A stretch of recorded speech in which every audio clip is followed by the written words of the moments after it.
अस्सलाम वालेकुम दोस्तों, उम्मीद है आप लोगों के रोज़े अच्छे चल रहे होंगे। और पिछली वीडियो में हमने बात किया था कि रोज़े के फ़ायदे क्या हैं और रोज़े में होने वाली तकलीफ़ में क्या करना चाहिए हमको, यानी कि हमने सर के दर्द के बारे में बात किया था। तो आज हम बात करते हैं दूसरी होने वाली तकलीफ़ जो कुछ लोगों में होती है, वो है बदहज़मी।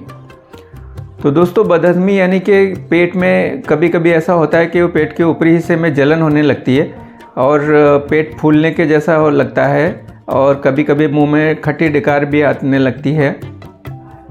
तो इस तरह की तकलीफ़ को बोलते हैं कि बदहज़मी हो गई है। उससे पहले हम देखते हैं कि ये क्यों होती है। एक्चुअली बदहज़मी जनरली ये होती है, आप अगर ज़्यादा तीखा खा लोगे तब, या फिर आप बहुत जल्दी खाना खा लोगे या उल्टा पुल्टा कुछ भी खा लोगे। ये है ना, जल्दी कभी कभी ऐसा भी होता है कि आपको GARD नाम की बीमारी हो सकती है। GERD बोलते हैं उसको, गैस्ट्रो ईसोफेजियल रिफ्लक्स डिसीज़।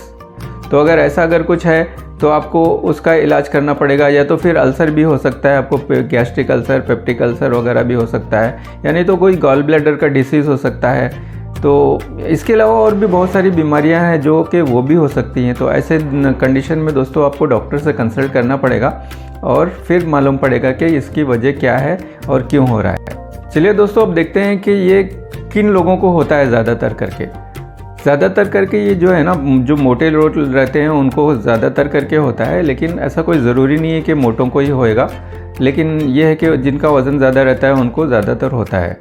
या फिर आप अगर बहुत ज़्यादा फ़िक्र कर रहे हो तो भी आपको ये ज़्यादा हो सकता है। या तो फिर आप सिगरेट पी रहे हो, तंबाकू खा रहे हो, या बहुत ज़्यादा कॉफ़ी चाय पी रहे हो, तो भी इसकी वजह से भी आपको हो। दोस्तों चलिए अब देखते हैं कि इसका इलाज क्या है। इसका इलाज जनरली अगर मामूली बदहज़मी है तो ऑटोमेटिक ठीक हो जाता है, आपको कुछ करने की ज़रूरत भी नहीं पड़ती है। यानी तो फिर आप घरेलू इलाज भी कर सकते हैं, जैसे कि सौंफ और अदरक वगैरह का इस्तेमाल, ऐसी दूसरी भी चीज़ें हैं जो कि इस्तेमाल करके आप इसको ठीक कर सकते हो।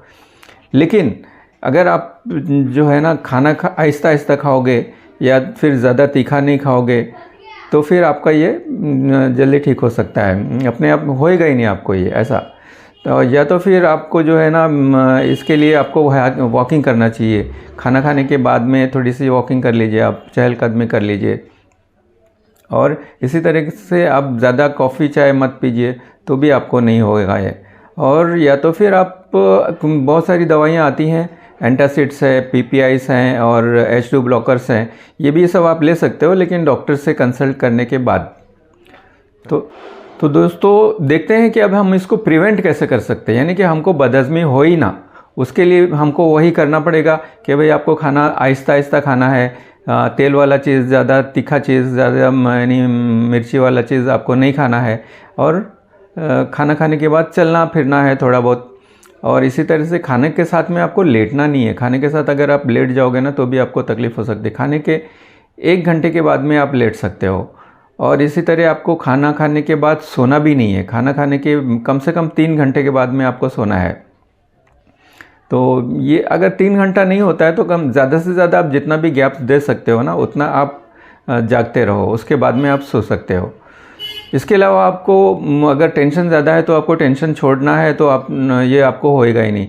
और आपका वज़न अगर ज़्यादा है तो आप वज़न कम कर लीजिए, तो फिर आपको ये बदहज़मी नहीं होएगी। इसी तरह अगर आपको आदत है सिगरेट पी की या तंबाकू की, या फिर आपको चाय कॉफ़ी ज़्यादा पीने की, तो वो भी छोड़ दीजिए, आपको ये फिर होगा नहीं। तो इसी तरह ऐसे बहुत छोटे मोटे चीज़ें हैं जिसको आप यानी हटा के अपनी लाइफ से आप इसको प्रिवेंट कर सकते हो। दोस्तों अब देखते हैं कि इसके रेड फ्लैग्स क्या हैं। यानी हम तो समझ रहे हैं कि बदहज़मी है, लेकिन ये कुछ और बहुत बड़ा डेंजर भी हो सकता है। तो आपको ऐसी सूरत में इमीडिएटली डॉक्टर के पास जाना पड़ेगा, यानी तो फिर इमीडिएटली हॉस्पिटल की तरफ जाना पड़ेगा। तो सबसे पहला रेड फ्लैग ये है कि आपको अगर उल्टी में खून आता है, तो अगर खून आपको आता है उल्टी में, तो आपको इमीडिएटली डॉक्टर के पास या फिर हॉस्पिटल जाना है। दूसरा ये है कि आपको अगर पैखाना काला हो रहा है, आपका स्टूल का कलर काला हो गया है, तो भी आपको इमीडिएटली डॉक्टर के पास जाना पड़ेगा। या फिर आपको बहुत तेज़ पेट में दर्द हो रहा है तो भी आपको इमीडिएटली डॉक्टर के पास जाना पड़ेगा।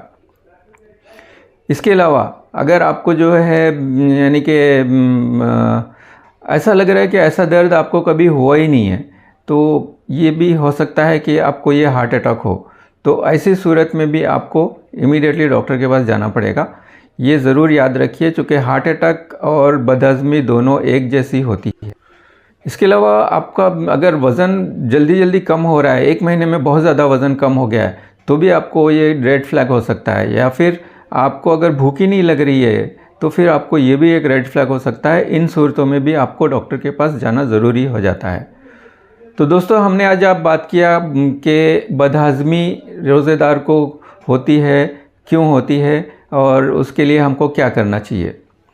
तो ऐसी अगले भी आने वाले वीडियोस में हम देखेंगे कि रोज़ेदार को होने वाली और क्या क्या प्रॉब्लम्स हैं जिसको हमको ध्यान देना पड़ेगा।